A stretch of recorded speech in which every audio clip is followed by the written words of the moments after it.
In this lesson, I'm going to cover a technique that's worked on me in the past and one that I've been using in my landing pages for myself and clients for years. The technique in question is Tripwire. The idea is quite simple. You sign up for something for free, and as soon as you do that, you will encounter a low-ticket offer that's basically a no-brainer. This is an offer that gives as much value as possible and almost seems silly not to sign up. It might be something like getting access to a 40-hour training for like $7 a month or something like that. And the beauty of this is to frame it through this idea that because they signed up, they now have access to this exclusive, privileged position that they're not going to have for very long. Again, principles of scarcity and things like that are present. But now, let's actually break this Tripwire technique down. It's called Tripwire because you're basically activating this kind of trap once they sign up for that first thing. It's kind of an evil framing, but let's roll with it.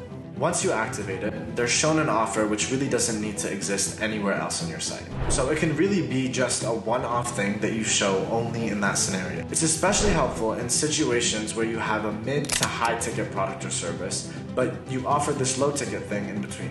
In a way, it acts as a bridge between your free offer and your higher ticket offer. And this goes back to our discussion about having multi-level offers. Because remember, we have to think of conversion and landing pages as a holistic thing. People clicked on your landing page because of either an ad or some other organic content that in a way bought their attention enough to click your landing page. What exactly do I mean by that? Basically, when someone first encounters your brand, they have zero interest, zero compliance, and zero buying intent. Every action they take to get closer to buying from you reinforces this relationship that they have with you.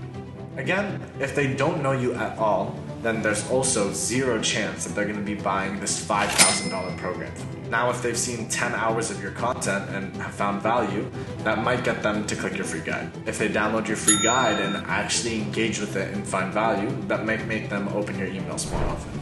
Now, if they're reading your emails relatively often and they're seeing success stories and more social proof that you're giving through these emails, then eventually, down the line, they might consider buying this $5,000 program. This is exactly the process in which I invested in my first coaching program, and that number was closer to like 10K. It's much easier to buy from somewhere where you've already bought from than to buy somewhere new.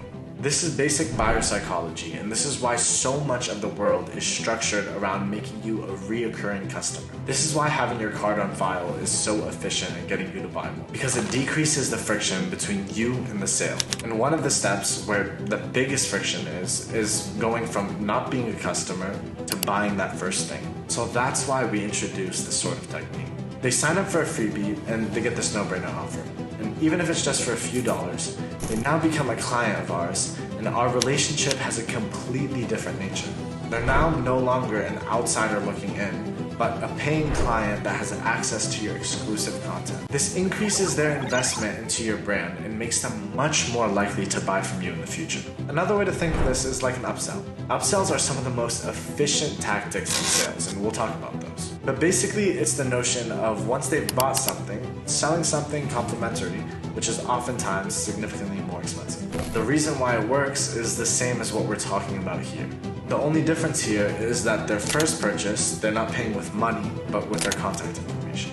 Once they opt in for this lead magnet, we put a tripwire and upsell them to a no-brainer offer. This is also likely to work because of positive momentum. The more they invest, the more cognitive dissonance is at play too. We want to believe that the things that we're investing time and money in are likely to work. And that's why compliance increases at these stages, so we need to capitalize on it. But that's enough rambling. Let's now jump into a landing page and show you how you can actually implement one of these tripwires.